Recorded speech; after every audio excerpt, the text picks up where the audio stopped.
Hey there, true believers. You're tuned into Baxter Building Radio via the Negative Zone feed, and welcome to episode 28 of the Fantastic Four Fancast.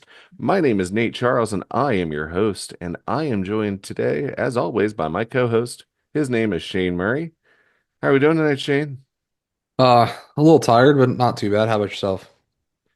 I'd say about the same thing. I spent the day mostly cleaning house around here. I got to stop having so many hobbies and collecting so many things. How Felt about that. you? Well, Sunday my oven decided that it was gonna not work anymore. This is after So your microwave. yeah, so the microwave the week before, this is the oven the week after. Jeez. Yeah. Yeah. Remember I was saying about like I just need a win? Like I'm not joking, bro. I just need a win. So that happened. Luckily, it was fixed. We called the guy, and I'm pretty sure I knew what it was. So he took Aaron's advice of what it was, and he actually brought the piece with him. And he was like, "Yep, it's what it is." And he put a new one in, and we're good to go. Hey, at least that was easy. Though, small consolation on that, Shane. You do, in fact, look like a guy who could just cook over a campfire and be absolutely at home with it. I do look like a hobo, but I'm cleaned up. You didn't even say anything about that. Look, there's no scragglers. It's all squared all out. Boy, I wish I could say the same thing about me, but Yeah, I uh, cleaned. I cleaned up. I trimmed it up and squared it off and all. wow, what brought that on? It was just getting to the point where like if I had to brush it out to get it to come out right because everything was getting stuck up in there. So now it's like way out there still. It's not as trimmed as I usually bring it in. So I'm just letting it grow back out naturally. So I'm just gonna have to do this every couple months to just let it shape it up while it comes down. It's a shame you're taking the bow out of Hobo Santa. Now you're just Hope I Santa. mean, I still look like a hobo. Right now, I have a sweatshirt on. I have a Carhartt on. I got a beanie on as I'm sitting in a garage that's about 34 degrees. You know, that garage does have heat in it. I've been in it. Yeah, it takes too long to start when you're not getting home till 5 o'clock. It takes a whole hour to get it started. It wouldn't even get warm. Oh, So damn. I would have thought you would have sent Aaron or one of the kids out to Aaron get had to that run and warm for you. get medicine and stuff, and they can't turn it on. You have to open flame and stuff. It's not that easy to start. Well, that's understandable then. Sorry that you literally freeze for our work here. Yeah, well, I don't usually always freeze, but it is extra cold up here right now in the tundra of the north. That's true. We got hit with snow this week, and I definitely suffered the consequences. I now understand why, people fall down and don't get up sometimes. Because, dude, I took quite the tumble in the parking lot of my building here this week, and I have not felt the same since. So I think I threw out my shoulder. I definitely tore up my knee. Like, man, time's catching up to me. I used to be able to take a fall like that, no problem. Well, when you're staring at that other crooked number, time count is catching up. Yeah, yeah. Laugh it up, buddy. You ain't too far behind me. Few years. Well, speaking of being at the mercy of the elements, you want to talk about today's comic? I thought it was keen to make sure I mentioned that I was working with the elements, judging off this comic. There we go. Great minds think alike, or at least our minds do. So, Shane, you want to tell the folks at home what we are covering today? Fantastic Four, I believe this is still volume one, Yes. and issue 323. Nope. Or Certainly not that one. 232.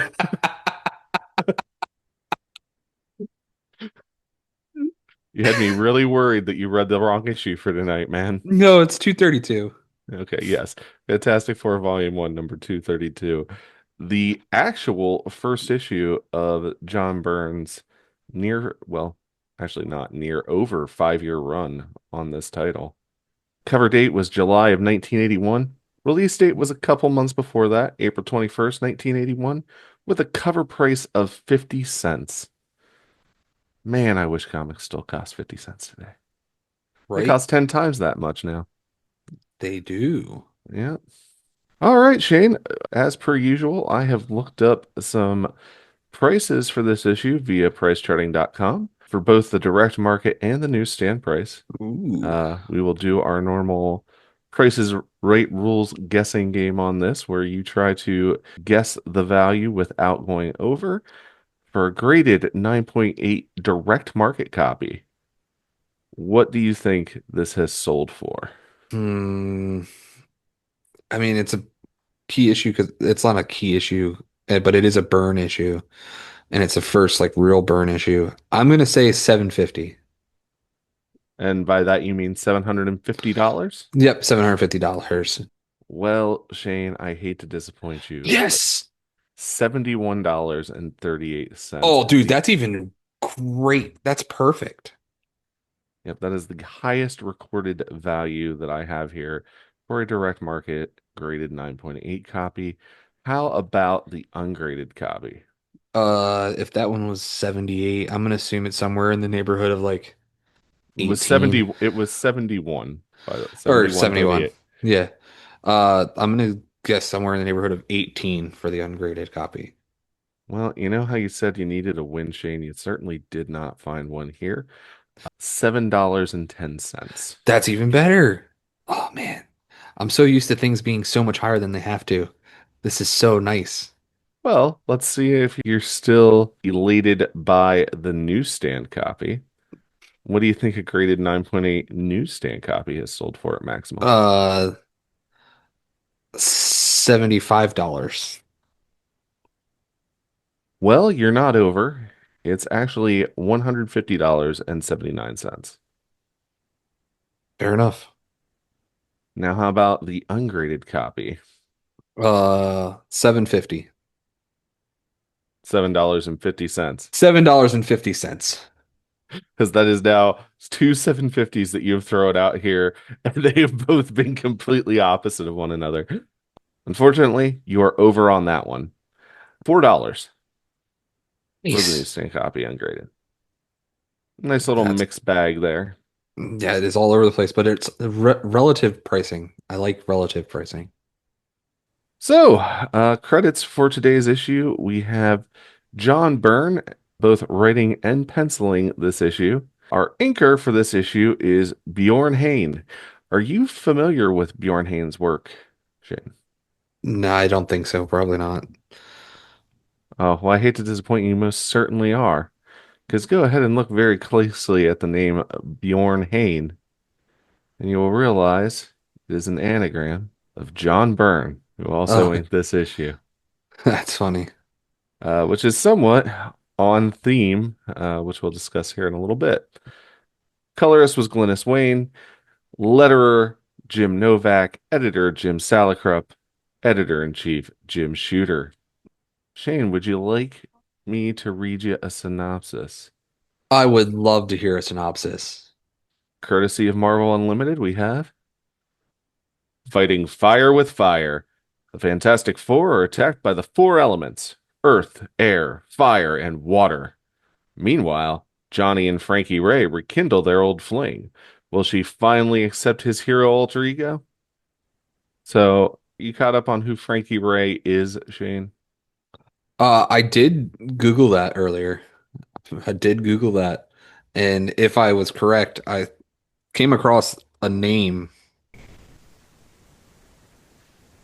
So, rekindling their romance, just Frankie Ray, as a note, debuted back in Fantastic Four Volume 1, number 164. And from that issue until about issue 191, she had previously dated Johnny.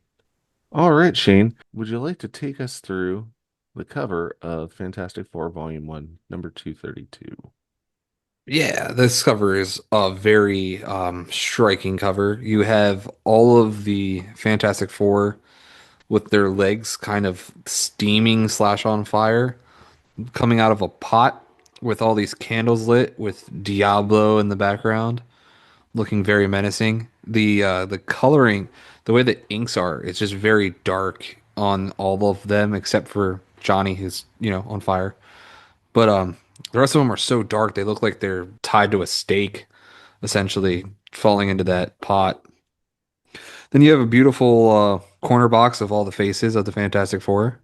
The colors are really striking because they're blue and yellow on the cover, where like the white would usually like show up on the Fantastic Four, How would you describe that background color, Shane? like the orange bottom or the mauve up top. I I don't know. It's was like talking about the mauve. it's very striking, and it's cool because it's like a reimagining of the first page that you get once you open up the book. It's not quite one for one. It's very evocative of the opening splash of the book. Yeah. Speaking of which, when we do open the book, we are, of course, greeted with the top of page summary, which reads Reed Richards, Ben Grimm, Sue Richards, Johnny Storm. Together they braved the unknown terrors of outer space and were changed into something more than human. Mr. Fantastic, The Thing, the Invisible Girl, the Human Torch. And now the world will never again be the same. Stanley presents The Fantastic Four. And what is the title of our story today, Shane? Back to the basics. So, like we said, this splash page is very evocative of the cover. This is not the Fantastic Four's first meeting with the evil alchemist Diablo, but it is the first time that we have covered a story of Diablo here on the show. Shane, can you describe to our listeners what Diablo looks like? Diablo has a fantastic, like purple pink suit that goes up to these black shoulder pads that leads into his green mask with has all kinds of very evocative of the if you've watched Samurai Jack of uh oh my God, why can't I think of his name right now? The big bad in Samurai Jack. Was that Aku? Aku, yeah. So, and then he has also has green gloves. He looks somewhat like a court jester mixed between like a weird samurai or like wizard thing. I don't know. There's a lot going on with the I would say, like, I get the Aku reference. I would say that his mask is kind of almost a mix of Hela and Wolverine. there's a little bit of Hela and Wolverine also, yeah. Yeah. It just automatically makes me think of Aku. But he's standing over this looks like a brazier that is surrounded by melting candles, and he is pulling figures of the Fantastic Four out of the brazier. And he says, The Fantastic Four, my old and much vaunted foes, shall soon learn who is truly most powerful. Soon I shall destroy them as easily as I have conjured their images. The arcane potions fill the air with their noxious fumes and candlelight glimmers and eyes not a little mad. He is called Diablo, and he is the master of the arts alchemical.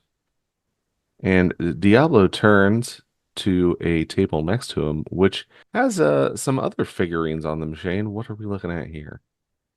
We're looking at little statues that are supposed to be reminiscent of the different elements. And you, my small ones, garnered from the four far corners of the earth, you shall be my instruments.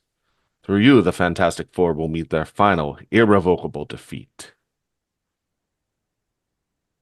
But even as Diablo cackles at his anticipated victory, we see an old woman outside of a tenement door.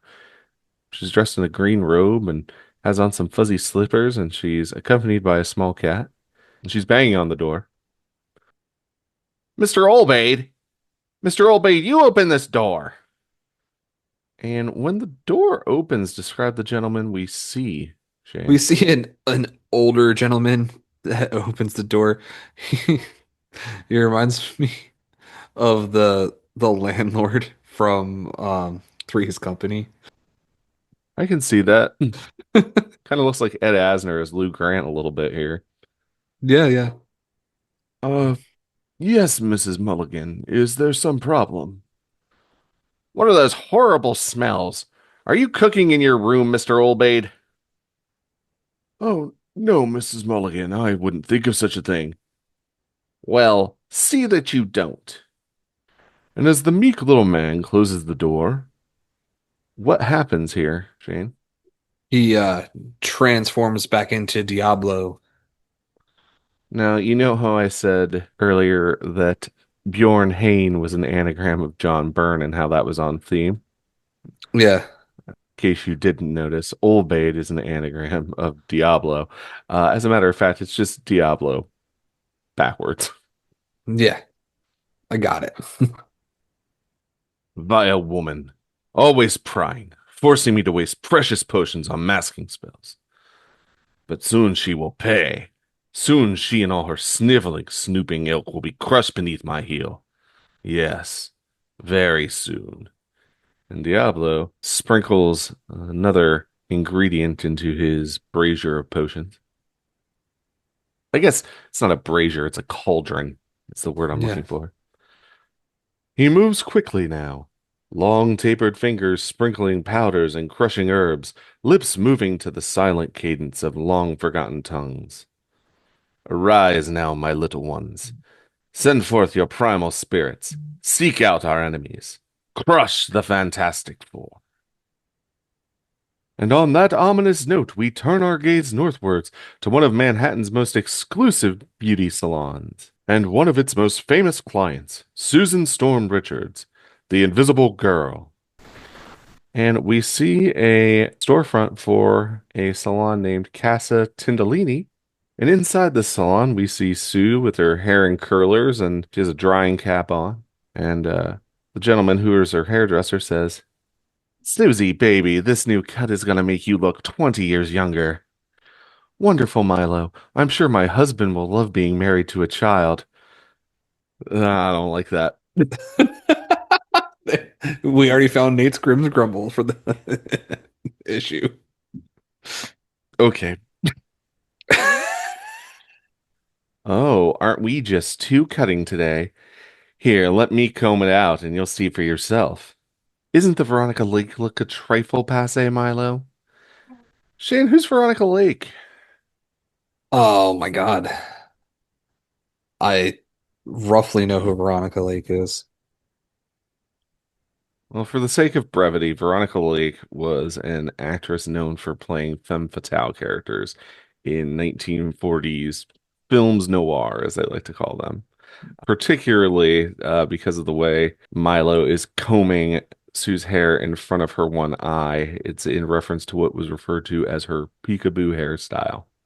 That's wild. But yeah, Just then, and one of the other patrons of the hair salon is looking out the window, and there seems to be some sort of explosion happening outside. Oh, Mr. Tindalini, look, something's happening to the construction site out on the street. Weird. What could make all those rocks and dirt fly into the air like that? What indeed? And what do we see here? we see a gigantic rock monster crawling out from underneath the concrete in just epic form, just dark red and menacing as all get out. And the construction workers are fleeing in a panic as the monster says, Hear me, humans. I am come for she who is the invisible girl. Woe betide those who stand in my way. That thing is after me? Milo, this may be more than I can handle on my own.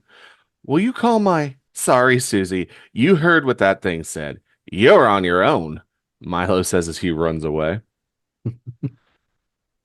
And Sue begins to ditch her blouse and dress that she is decked out in.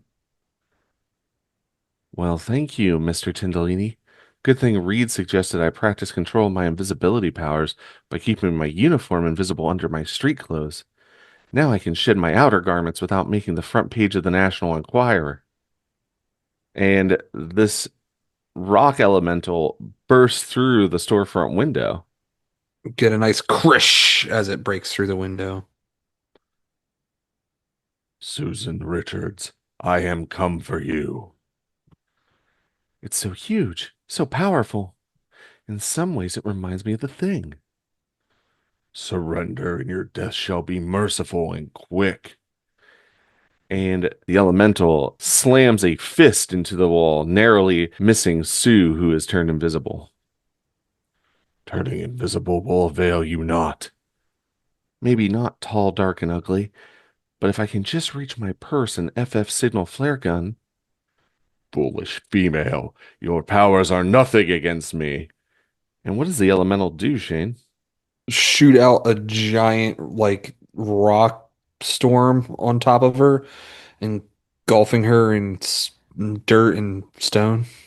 No! He's filling the room with flying, clinging dirt, coating me, and it's hardening like cement. I can't move. Elsewhere, a few short blocks to the south, and a few minutes ago, a matinee crowd leaves a Broadway theater, largely unaware of two celebrities in their midst. And what is this theater showing here, Shane? Elephant Man. Ben Grimm, the incredibly powerful thing, and his lady love, famed blind sculptress Alicia Masters. Oh, Ben, wasn't that a wonderful play? So terribly sad and yet so beautiful. Yeah, it had its moments.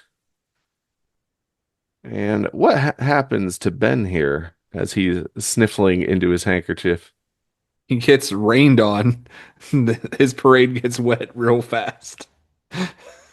Oh, crumbs. What a lousy time for it to start raining. Raining?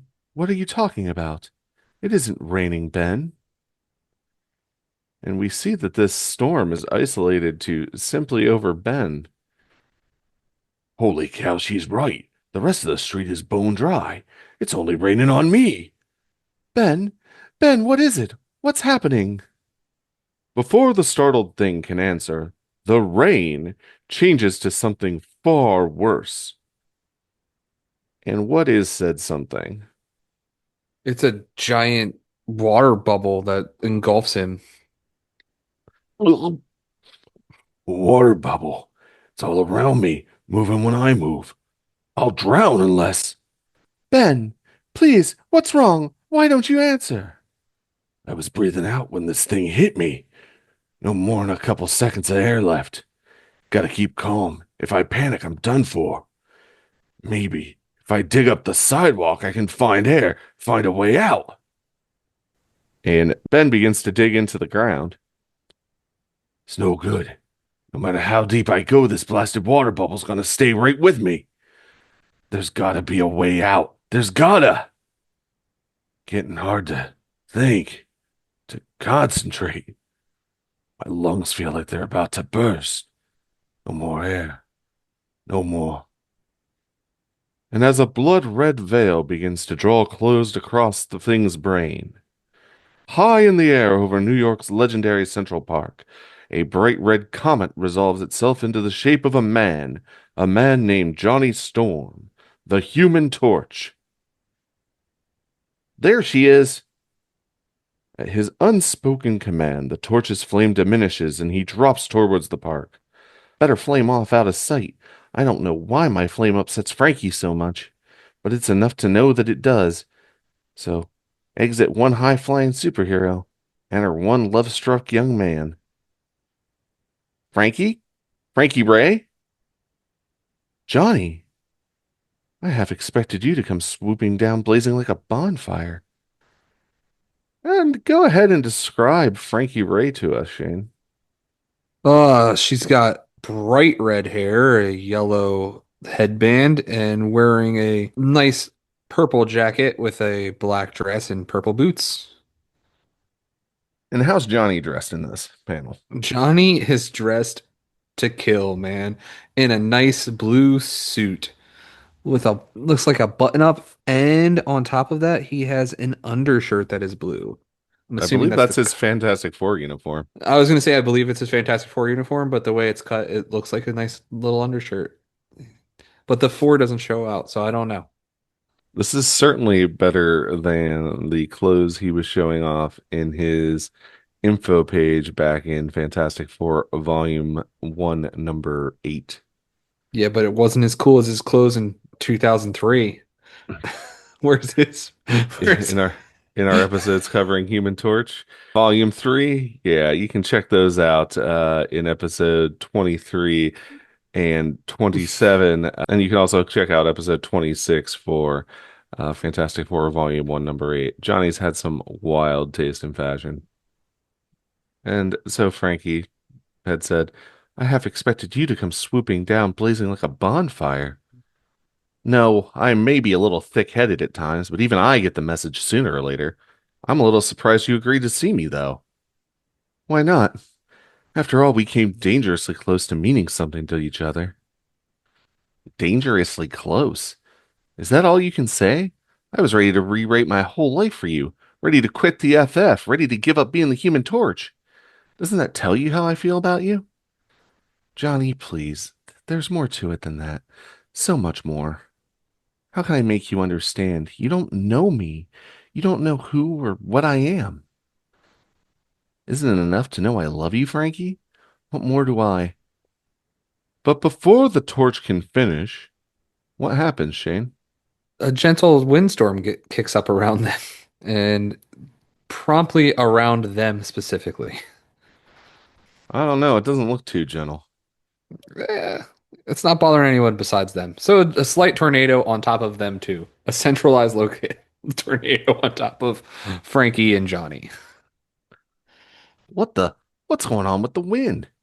It's like a tornado blowing up all of a Johnny! And suddenly both Frankie and Johnny are ripped into the air, much to the surprise of some onlookers. Holy, it is a tornado. A miniature tornado snatching us up into the air. Oof, the wind dropped me, but it's still got Johnny. The wind's whirling me so fast, I can't flame on. I can't save myself. Dropping towards those rocks. A bone-jarring impact, and the torch slumps into semi-consciousness. As he does, the swirling winds shrink to a vaguely human shape. Elsewhere, just minutes ago, dwarfed by the glass and steel titans that surround it, the Baxter Building is not the impressive sight it was years ago, but is still one of the most famous and oft-visited landmarks in all Manhattan, for it is the headquarters of the fabulous Fantastic Four. And in one of the many laboratories housed in those upper 5 floors, who do we see? Oh, we see Reed, playing with his super high-tech computer. It's a nice intro shot to Reed with just, having his one arm stretched all the way across the room to handle a lever of some sort. Yeah, this page also took probably a week to ink. To ink, what about draw? There's so much detail on this. Well, he also inked it, so he might have left some of it waiting for his inks. That is very true.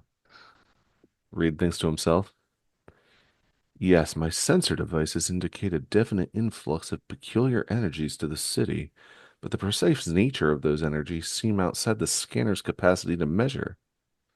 This is Reed Richards, Mr. Fantastic, husband to the Invisible Girl and leader of the Fantastic Four. And we get a glimpse of Reed, and he's sweating here a little bit. I wouldn't have thought any energy forms would be beyond the analyzing capabilities of these. That's odd. Suddenly it's become almost unbearably hot in here. Have the air conditioning units malfunctioned? Perhaps I should open a window while I run a check on them. And Reed stretches across the room with his other arm now in an attempt to open the window. An electric hum as the window slides open, and then what happens? You get a giant whoosh as fire bursts in through the window right at Reed. And Reed manages to stretch his torso and arc over the flame. Good heavens! A blast of flame through the window. Torch? Johnny, is that you? And it is certainly not Johnny, as we see a somewhat more monstrous looking being of flame zoom in through the window. No, foolish mortal, I am not the human torch. I am he who is the living flame, and I am your death, Reed Richards. Living flame? Some kind of elemental fire creature. But who has the ability to create such a thing? And as the giant intellect of the man called Mr. Fantastic ponders that question, outside, a wall of living fire surrounds the upper floors of the Baxter building. And Reed has now turned himself into a bouncing ball and is ricocheting around his laboratory, staying out of reach of the living flame. The temperature is becoming too high. Soon it'll be intolerable. Your puny attempts to evade me will avail you not, Richards. Soon you will die as my counterparts are even now destroying your partners. What? The others are in danger too? I've got to reach them, see what kind of menace they face, perhaps find a clue to defeating this threat. Hardly a second's thought to his own safety, Reed Richards launches himself through the surrounding flames and plunging through the cool outside air toward the rooftops below. That was too close. Only my speed saved me from serious injury. At the last possible moment, the incredibly elastic body of Mr. Fantastic snaps out like a great sail, riding the slight, sluggish breezes that waft through the heavy air city. That thing will be after me momentarily. Must lure it away from the surrounding buildings. One stray flame and half the city could be gutted. But where? And Reed looks down and sees the park. Of course. It's a wide open space, and the new spring leaves are too damp to create much of a fire threat. But flying isn't what one would call my forte, and there's hardly any uplift. His body aching as he struggles to maneuver, Reed glides over Central Park, and his fiery pursuer is but seconds behind him. And who spots Reed floating down into the park? Frankie does. Professor Richards! Help! Oh, please help! It's the girl Johnny said he was meeting. Frankie something. And Reed lands, and as his body begins to snap back into form, he says, Frankie, where's Johnny? Is he? He's over behind those rocks. Oh, hurry, please. There's some kind of wind thing. I think it's killing him. Wind thing? Then my first analysis was correct. Our attackers are embodiments of the four elements. Fire attacked me. Now air is attacking Johnny. Earth and water must be after Ben and Sue, but which to which? No time to worry about that now. And Reed comes up on Johnny's prone form. Johnny, flame on if you can. Get clear. Reed! The air elemental says, Richards, but my fiery brother should have finished you by now. And Reed begins to wrap his body around the air elemental. Clearly not. Perhaps you and your fiery ally have seriously underestimated the Fantastic Four. Brother, to my aid. Fear not, brother. The rubber man shall not escape me a second time. Occupy his attention but a moment, and I shall burn him to ashes and dust. What the? A flaming guy, too? Now that's more my speed.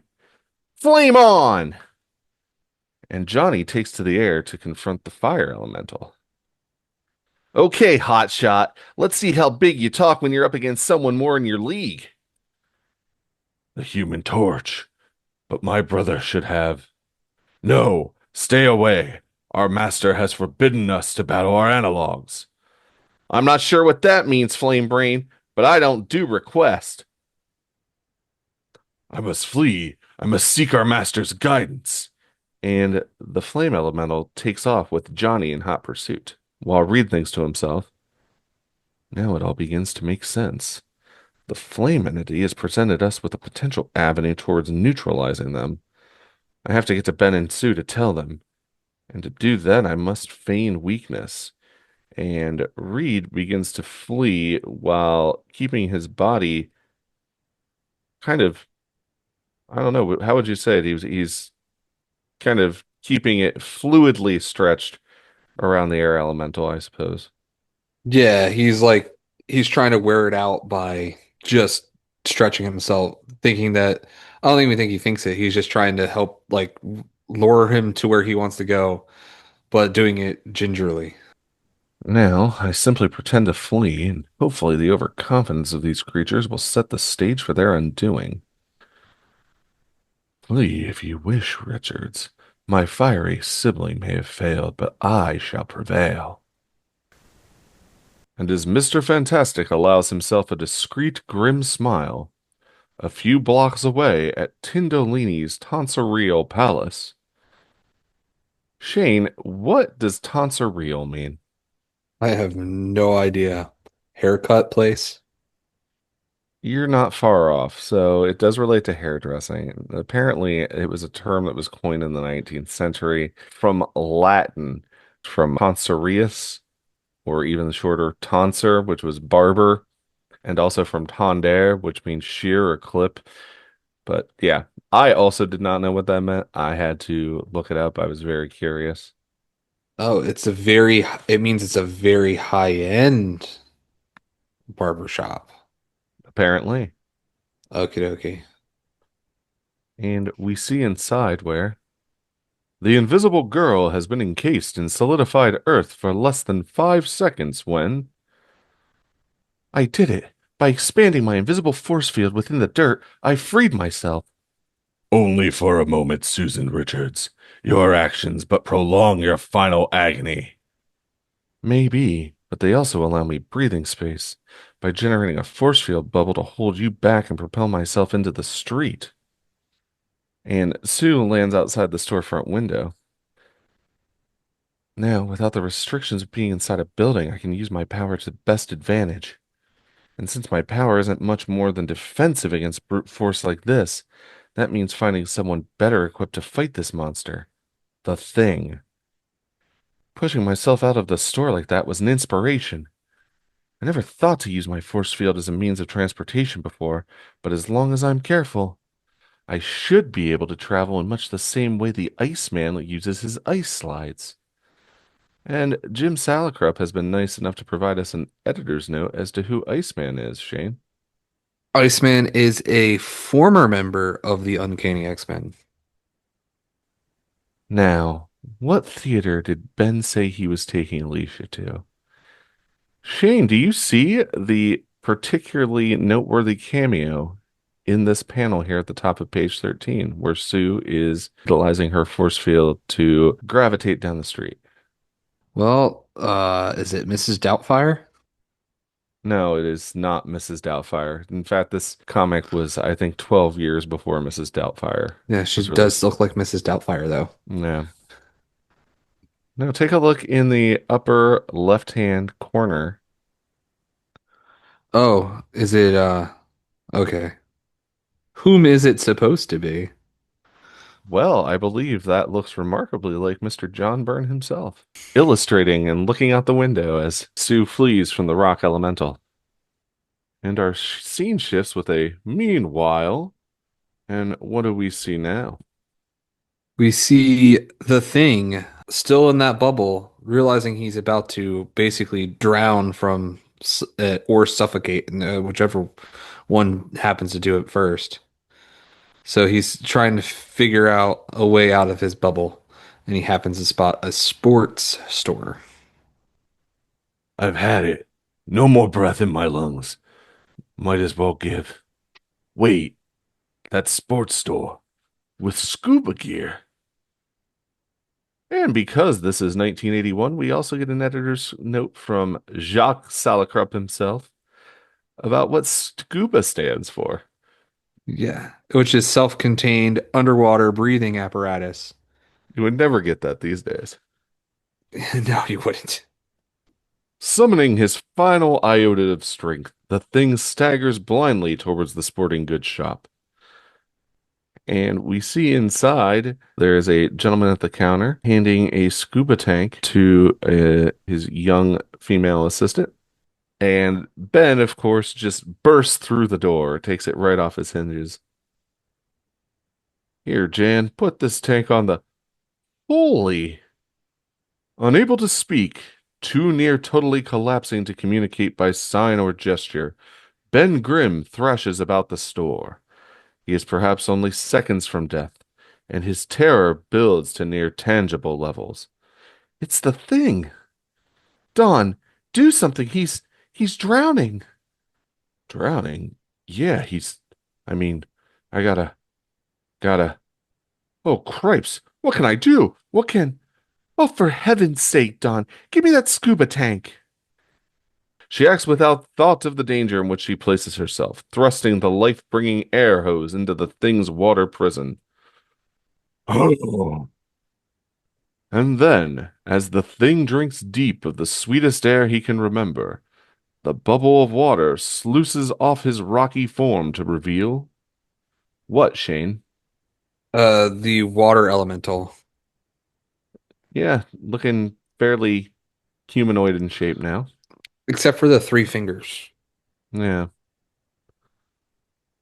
Excellent, Ben Grimm. You are more resourceful than I had been told. So long as you possess that air tank, I cannot harm you. But I can do this. And what does the elemental do? It launches itself into another water bubble, then encases itself around Jan. Holy, don't just stand there, you blasted idiot. Get another air tank. But Don, in a panic, looks at Ben and then at Jan and says, Another. Huh? But we only have the one demonstration model. None of the others have any air in them. Oh, crud. He has two choices: surrender his air tank to save the woman, or stand by helplessly and watch his rescuer drown. For Ben Grimm, that is no choice at all. Okay, water boy, make your blasted move, Ben says as he shoves the hose into the water bubble. As you wish. Here we go again. And the elemental goes to splash itself back over Ben. But what happens, Shane?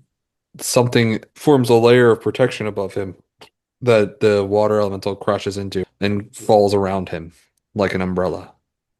What? Huh? It's Susie's invisible force field. I should have known. Nice save, kid. Thanks. My pleasure, Ben, but I'm afraid I didn't come just to save you. I need help with a little playmate of my own. Huh? I don't. Sue, look out!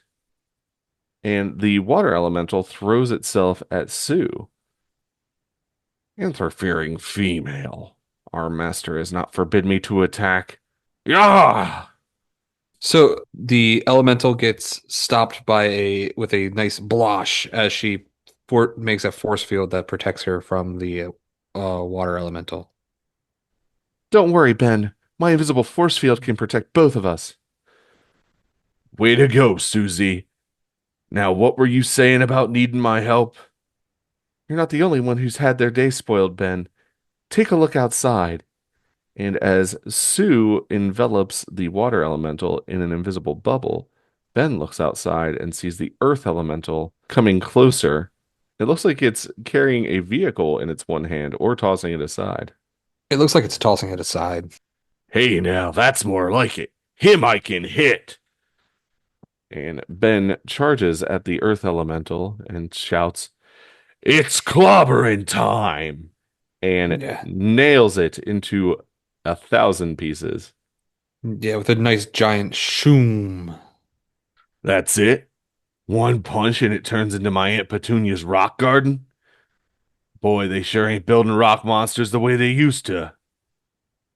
But the pieces of the earth elemental issue a response to Ben. Overconfident oaf. It'll take more than your puny strength to defeat me. And what does the elemental do? Forms a giant fist that's like larger than the thing and comes up and uppercuts him right out of the ground with a giant pow. Ugh! And as the earth elemental presses its advantage on the stunned thing, not far away, other eyes witness the confrontation. And Reed, still uh, stretching in, it's hard for me to even describe. His torso is stretched in the most random directions at this point. Yeah, it's just supposed to be like loosey goosey, hoping that the air elemental keeps trying to surround him. And as long as he can keep stretching and like loosey goosey, that it's going to take longer for it to form around him. And Reed thinks, there's Ben, but it's the rock creature he's fighting. That should have gone after Sue. I have guessed wrong? Is it possible that... No, there's Sue in that sporting goods store, and the floor behind her looks wet. My assumption was correct. Sue must have lured the rock creature here so Ben could take care of it. And if my other assumptions are correct, that portable generator is just the thing to deal with the water elemental. And Reed stretches towards the generator, which has its power cables running into a manhole in the street. And Reed grabs the gator clips and begins to stretch towards Ben and Sue. These are hardly ideal laboratory conditions, but unless I'm mistaken, these two live wires should do the trick. If not, and Sue, witnessing Ben's fight with the Earth Elemental, thinks to herself, oh dear, Ben's just barely holding his own against that creature. Perhaps I should... Read! Sue, don't ask any questions. Just do as I say. Are you holding the water elemental? Yes, it's inside the store, but quickly throw a force field around the middle part of my body, and then get ready to release the water entity. Release? I don't understand, but whatever you say, my darling. Excellent. You've snared the air elemental that was attacking me. Air elemental? Now hold it fast while I extricate myself from your force field. Now, release the other. Instantly, Sue obeys. Reed Richards, my master does not wish me to battle you. I haven't come to fight, creature. I've come to put an end to this conflict. Moving with all the speed at his command, Mr. Fantastic launches himself across the room, plunging the live wires into the elemental's water body. Immediately, the current flow separates the water into its gaseous components. And Reed stands alone in the sporting goods store, still holding the live wires, and thinks to himself, gone without a trace. My hypothesis was correct. My arms will be tingling for hours, but my uniform insulated me from the worst of the current, and my crude electrolysis destroyed the entity by breaking it down into hydrogen and oxygen, altering it from liquid to gases. And I think this also confirms my guess as to who is behind this assault. But I can worry about that later. And Reed rushes from the sporting goods store where the Earth Elemental has gotten the advantage on Ben and is pounding him into the asphalt. Ben! Ben, can you hear me?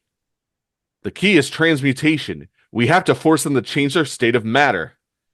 I hear you, big brain. And it's music to my shell-like ears.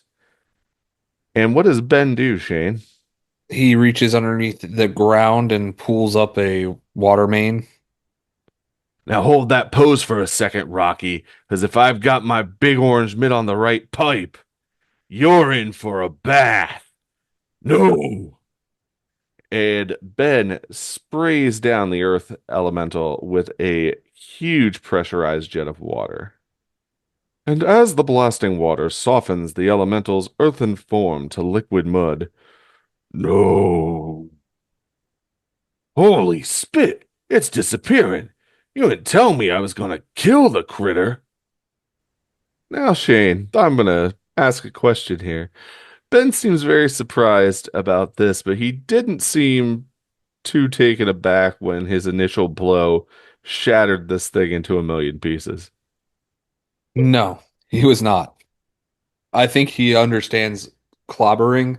This is like melting, and that bothers him. You didn't, Ben. Now, Sue, we have to change the state of your captive air elemental. But how? What can I do to change the state of air? Air is a gas, Sue, and like any gas, it'll react to pressure. This is a little bit like murder, ain't it, Stretch? No, Ben, not at all. Now, please, be quiet. Sue will need maximum concentration to achieve her goal. You understand, Sue? You have to shrink your invisible force field bubble until the intense pressure turns the air to liquid. I I understand, but I'm not sure I'll be able to take the tremendous strain. Slowly, inexorably, The invisible girl compresses the sphere of unseen energies around the elemental. I was afraid of this. As the bubble shrinks, the outward pressure increases. The more I shrink the bubble, the harder it will become to continue compressing it. But I mustn't weaken. I can't. Read. Everyone is depending on me. Her face grows flushed, knots of pain tighten around her eyes, but Susan Richards relinquishes by not the tiniest fraction the steady pressure until what happens? It ends up with a giant point as it pops from turning into liquid. You did it, Sue. You did it. But what did I do? It was so sudden. Of course, the pressure caused the air to become liquid, and at the precise moment of transmutation, it ceased to exist. You make it almost sound simple. Oh, my head.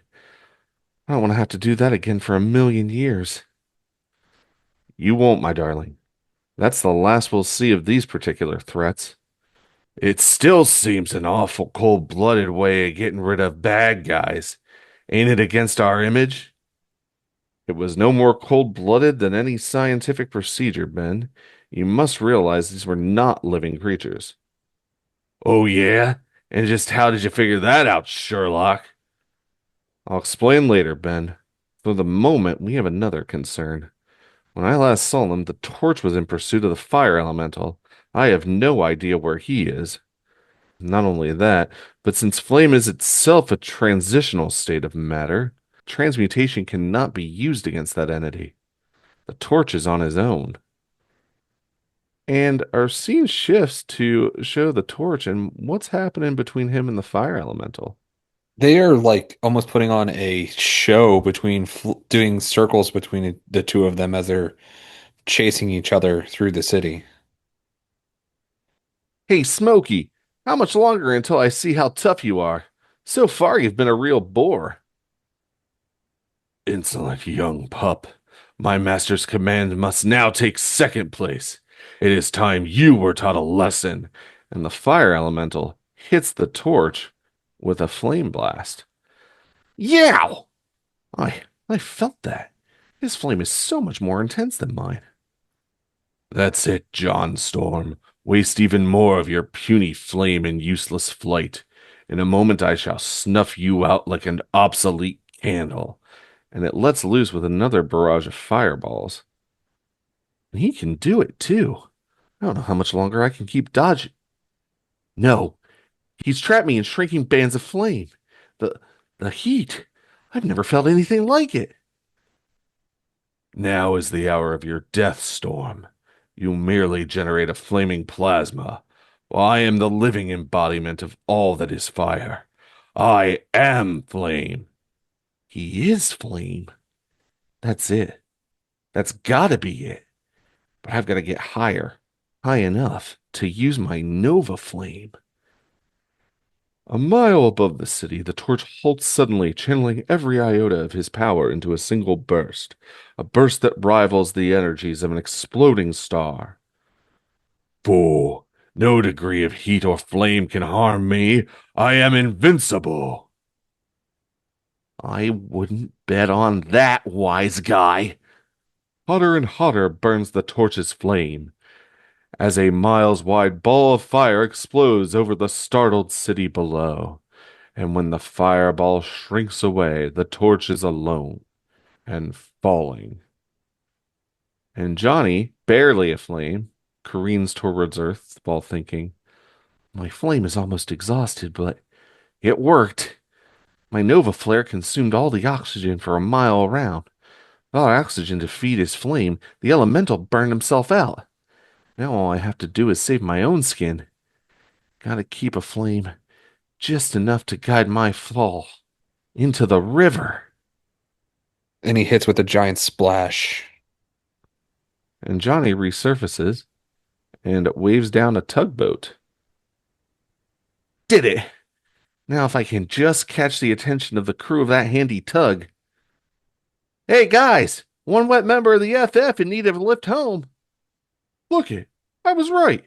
It is the Human Torch. Holy cow! The wife will never believe it. 20 minutes later, in the residential level of the FSHQ, we see Reed and Sue and Ben conversing as Reed sets a landline telephone receiver back into its cradle. That was the torch. He's all right, Sue. A tug just fished him out of the East River.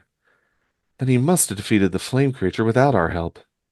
Speaking of which, you owe us a bunch of explanations, Stretcho. I know, Ben. From the actions and speech of the entities, I deduced that they were primal elementals. And aside from Doctor Doom, who would never resort to such crude methods, we have only one foe who would use alchemy against us. Alchemy? You mean Diablo? You've slipped a cog, Reed. He's dead. I saw him die in a solar furnace. And that, despite not being noted here, happened in Fantastic Four 194 when Diablo failed in an attempt to take control of a NASA solar satellite. Okay. You saw no body, Ben, and Diablo has escaped certain death before, remember? But Reed, if it is Diablo, how can we find him? He could be anywhere in the city, even anywhere in the world. And Reed once again pulls the telephone receiver from its cradle. Perhaps, Sue, and I don't have the equipment to trace mystical energies, but I think we know someone who can lend us a hand.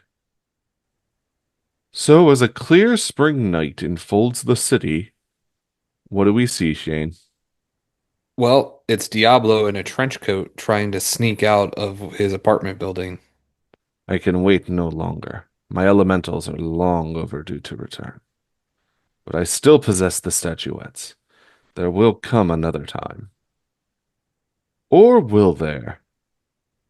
And we see one of Mr. Fantastic's arms come from off panel and wrap itself around Diablo, subduing him, while his other arm grabs the bag that Diablo was carrying with the statuettes in it. Just a moment, my friend. You surely weren't thinking of leaving us. What? And we see from above Diablo the Fantastic car shining its headlights down upon him as Reed has piloted it to his location. I'm afraid we can't allow you to wander off just yet, Diablo. There are some small matters you should discuss with the police first. Mr. Fantastic, you have found me, but it does not matter. You cannot connect me with any crimes against you. Not with the attack on the FF, perhaps. But I checked the police files on the way here, and it seems Interpol is very interested in some reputedly mystic statues representing the four elements stolen from several museums around the globe. Statues that look remarkably like these in your bag. And Ben approaches Reed from behind. You can't possibly mean. The charge would be possession and transportation of stolen property, and probably grand theft too. That should see you behind bars for several years. Oh, the ignominy. But at least tell me how you found me. As I believe a popular song once had it, Diablo, we had a little help from our friends. A very special friend, master of the mystic arts, in fact, called Doctor Strange. And Doctor Strange walks up behind Reed and says, My pleasure, Professor Richards. I am ever prepared to aid the Fantastic Four. And Reed and Ben load Diablo into the Fantastic Car and begin to levitate off into the night. Then we'll take our guest and depart. Thanks again, Doc. Anytime we can do you a favor, just ask. That I shall, Ben Grimm. Though 'tis rare that our paths cross in this fashion, in our separate ways we both battle a common foe. Nor shall that battle truly end so long as men like Diablo seek to turn the world's natural order to their own evil purposes. And at the time, you could read the further adventures of Earth's Sorcerer Supreme every 60 days in Doctor Strange. Next issue, Mission for a Dead Man. The Torch fights alone to clear a murderer's name. Nuff said. And I believe we will get to that story within the next month, Shane. Yeah, we will. And that is the end of Fantastic Four Volume 1, number 232. What did you think this week, Shane? Oh, I had a blast with it. It felt very Dungeons and Dragons. I was having a fun time with this. How about yourself? Oh, this is a fun story. I kind of have a soft spot for Diablo, and you know Doctor Strange is one of my favorite characters.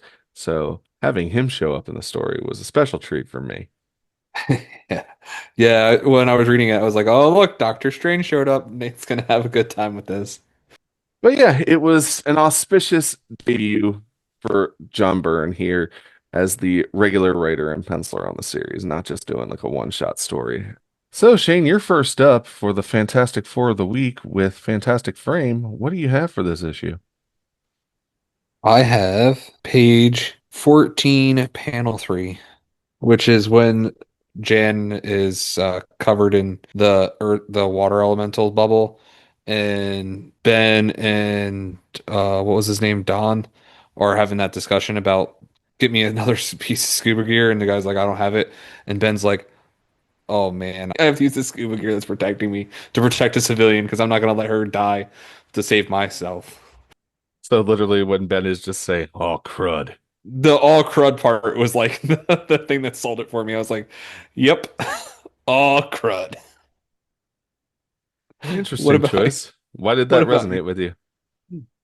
Because it just shows how no matter what, Ben's always going to put someone else around him before himself. Very true. So what was your panel, buddy? Mine was the last panel on page 22, the very final panel of the story. I said, I like Doctor Strange. I like the Fantastic Four, and I think it's just a really cool visual seeing Reed and Ben bid farewell to Doctor Strange. You know, they're parting in success here. Diablo dejected in the middle of the Fantastic Car. It's just a cool panel, you know, the early 1980s garbage of New York floating in the air. Yeah, Sets the tone for the time and has some of my favorite characters. What's not to like? nothing. It is what it is. That is a really cool panel. I like that they have the papers going with his cape and not his cape blowing a different direction. That's good attention to detail. I mean, I say what's not to like, but now we're coming up on Grim Grumbling, and boy, you had it in one, Shane, when you said earlier what it was going to be, because page 3, panel 2, I'm sure my husband will love being married to a child makes me cringe every time. There is this weird theme with some John Byrne work about younger women being with older men, and he is also the creator who introduced the idea that Sue met Reed while she was 12 and he was in college, which has been retconned out of existence by this point, if I remember correctly. I hope. Yeah, I just uh no, cannot do it. You just ah, really don't like that. But enough about me and what I don't like. What was your grim grumbling this time around? I had a tie, A which was tie. it was a tie. It was between Don and Tindolini for their sheer cowardice in the presence of danger. Their sheer not knowing what to do with themselves and just being like freezing in the moment. Okay. Was Don cowardly or was he just overwhelmed? Because to be fair, the man was thrust into quite the situation, and unlike Milo, he does not go running. He does stick around. Don does it twice. So when she first takes the scuba gear off him, she's like, "Oh, for heaven's sake, Don, give me the scuba tank." And then she take does it herself. And then he sees the same thing happen to her, to Jan. And instead of like thinking, "Oh, we could just use the scuba tank," he's like, "We don't even have another scuba tank." Like all shocked.